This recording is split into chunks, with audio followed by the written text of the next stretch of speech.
అమరావతిలో రెండో దశ ల్యాండ్ పూలింగ్ ఎందుకో అర్థం కావడం లేదన్నారు మాజీ సీఎం జగన్. గతంలో సేకరించిన భూముల్లోనే రాజధాని నిర్మాణాలు చేయలేదనే విషయాన్ని గుర్తు చేశారు. బాహుబలి సెట్టింగ్స్ తో మాయ చేస్తున్నారంటూ కూటమి సర్కార్పై విమర్శలు గుప్పించారు జగన్. 2014 నుంచి 19 మధ్య 53,000 ఎకరాలు తాను తీసుకుంటూ ఏమన్నాడు,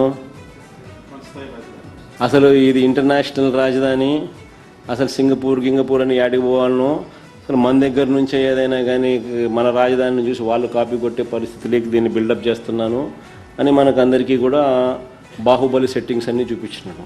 అంటే ఆ 53 ఎకరాలకి 1,00,000 కోట్లు కావాలని ఆయన ఇచ్చిన డిపిఆర్లోనే 5,000 కోట్లు పెట్టినాడు. సినిమా అంతా చూపిస్తూ అన్ని స్కాములే కాబట్టి రాజధానిలో నిరంతరం జరుగుతూ ఉండాలనేది ఆయన ఉద్దేశం. 53 ఎకరాలకి గతి లేదు, ఇంకొక 53 ఎకరాలు, ఇంకొక 53,000 ఎకరాలు మళ్ళీ తీసుకునేదానికి రైతుల దగ్గర నుంచి వెనకాడడం.